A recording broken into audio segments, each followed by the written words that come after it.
Eto guys, panoorin natin. Oo, itong video ito, yung sasabihin dito ni King. Naman. Pagkatapos baka nagising ng pamilya sa katotohanan. Eto, baka raw po nagising na yung pamilya sa katotohanan. Aba, pisot. Oo, ano to? Sige nga. Baka hindi ka na sinasagot ngayon. Ay, grabe. Naku po. Baka nga nagising na. Hey, what's up guys? Welcome back again sa ating munting YouTube channel. This is Jason Albasani sa mapagpalang araw para sa ating lahat, no yan. Kamusta po sila? Kamusta ang buong pamilya? Naway nasa mabuti silang kalagayan guys sa mga oras na ito. Ito na nga guys, no yan. Tumitindi guys, no yan. Yung kumbaga bakbakan ng parehang traidor actually guys, no? Doklat versus Kapisot. Pero kumbaga eto, no? Dito nadulas guys si Doklat against dito kay Kapisot. Oo. Alam nyo ba kung patungkol saan? Patungkol dito sa relasyon ni Pisot guys sa kay VNB or sa family mismo. Ano? Guys, to yan. Interesado po ba kayo? Yan yung ating bibigyan ng reaction for today's vlog. Pero bago tayo magtuloy-tuloy sa ating pagre-reaction, maglalambing tayo guys yan sa mga bago pa lang sa ating munting YouTube channel. Make sure na mag-subscribe, hit ang notification bell para ma-notify kayo sa mga update. So ito na nga, samahan yung manood, mag-react and feel free na mag-iwan po ng inyong mga komento. Here we go.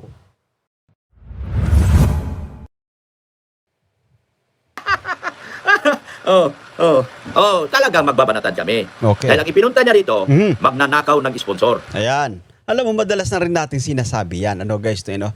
Na yung mga pagpunta-punta dyan ni Pisot guys, no yan. Yung pinakapuntirya niya, yung mga nag-i-sponsor. Oo. Kaya kumbaga, wag kayong padadala, no? Kasi magaling magsalita itong si Pisot. Oo. Ngayon, kumbaga, nabibigyang linaw tayo guys, no yan, sapagkat naging magkaaway itong dalawa, no? Si Pisot at si Iking. Oo. At kumbaga, asahan pa natin na marami pa yung mga paglalaglag sa kanilang mga sarili. Guys, niya, no? Ilalaglag nila yung isa't isa sapagkat magkaaway na sila sa ngayon. At eto na, Doklat, no? Sabi pa niya, no?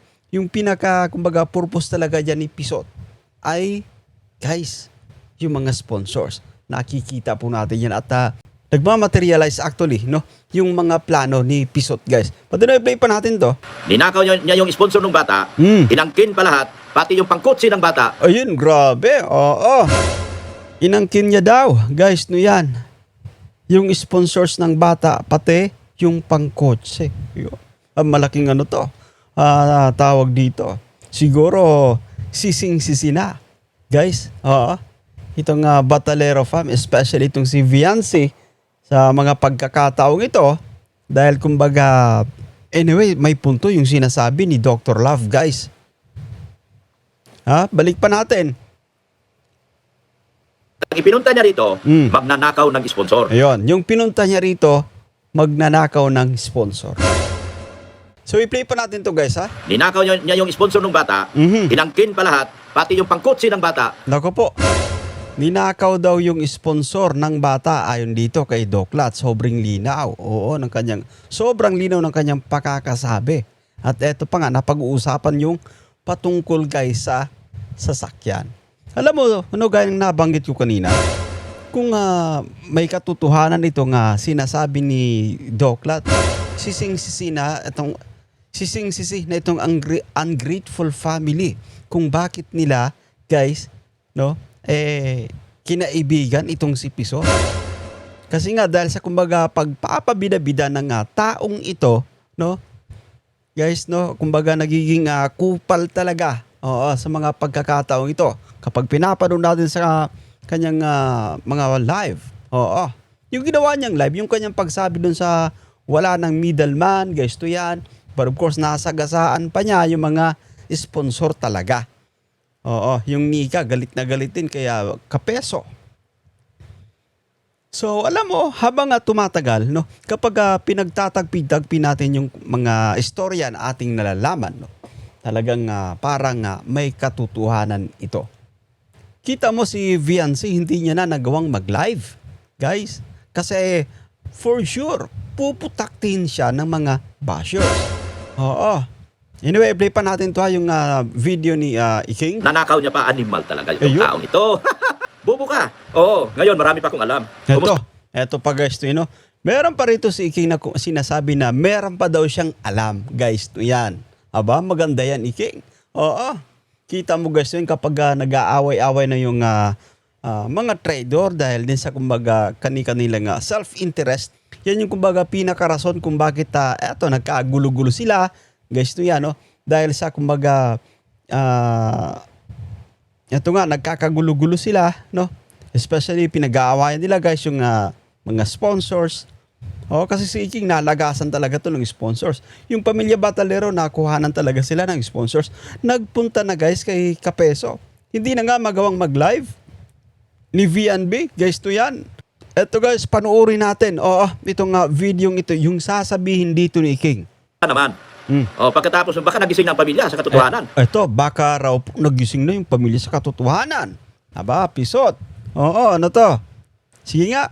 Baka hindi ka na sinasagot ngayon. Ay, grabe. Naku po. Baka nga nagising na sa katotohanan at hindi na din pinapansin pa itong si Pisot. Oo. So, ibig sabihin dito ni Doklat, baka nga naka-black. Okay, balik natin ha. Baka hindi ka na sinasagot ngayon. Ayun.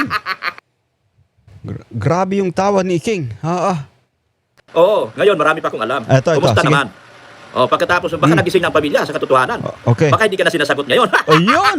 Eto nang matindi Pisot. Baka nga nagising na sa katotohanan din. Baka hindi na sinasagot. Siguro, ni-restrict na. Guys, to yan, naka-block na. Aba, Pisot. Well, no, maganda kung nagising na ang pamilyang ito. Ito nga si Trust No One.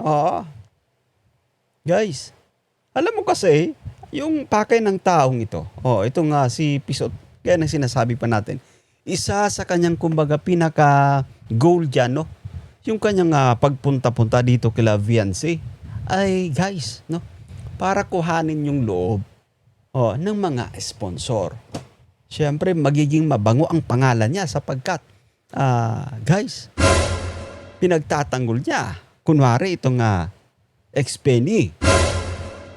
Etong ex-Benny naman, kumbaga paniwalang paniwala. Eto na nga. Dahil sa kumbaga sobra nilang pagtiwala dito sa numero unong traidor. Guys, itong usapin sa kotse, guys, ito yan, yung pangarap na kotse, naglaho na. Parang hindi na matutupad. Nawala yung guys. Siguro, tama yung sinasabi ni Doc, no, yung patungkol sa sasakyan. Naglaho na. Nang dahil sa kagagawan, dahil sa pabida-bida, ni Pisot, guys, to yan. Tingnan mo guys, grabe yung tawa ni Dr. Love.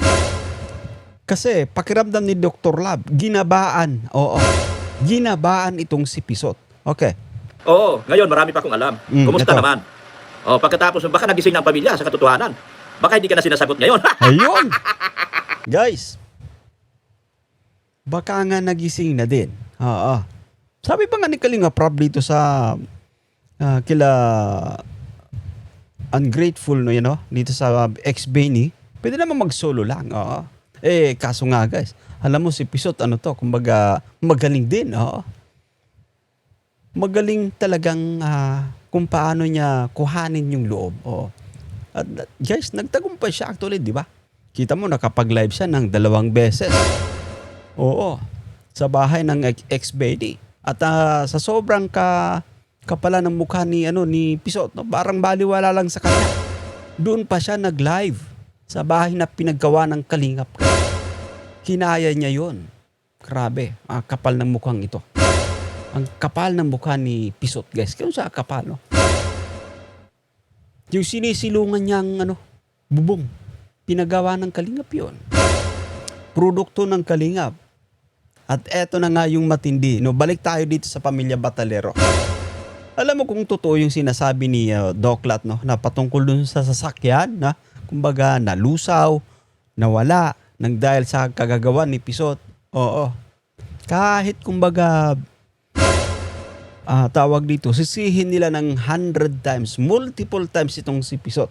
Hindi niya kayang, kumbaga, mag-produce ng sasakyan bilang kapalit. Doon sa sanang sasakyan na magiging regalo nitong ex-Benny, guys. Yan. Well, siguro napapagtanto nung Batalero fam, guys, especially si Viancy, yung ginawa ni Pisot na talagang malaki yung impact. Nagkagulo-gulo sila. Nawalan sila ng sponsor. Ito sinasabi natin, no? Kumbaga, magigising sila, nahakot na ni Pisot yung sponsor. Kasi nasaktan ng todo yon. Guys, ito yan, no? Kumbaga, yung sponsor, madalas na sigurong nandun sa live ni Pisot. Nagko-comment doon, nagpapalipad na din siguro po, ha? But anyway, buti nga sa inyo. Nagkakagulo-gulo kayo dahil, kumbaga, pare-parehas naman kayo ng karakas. At hindi lang yan yung, kumbaga, maaring mangyari pa. Maraming, kumbaga, paparating pa na, kumbaga, tinatawag nating karma.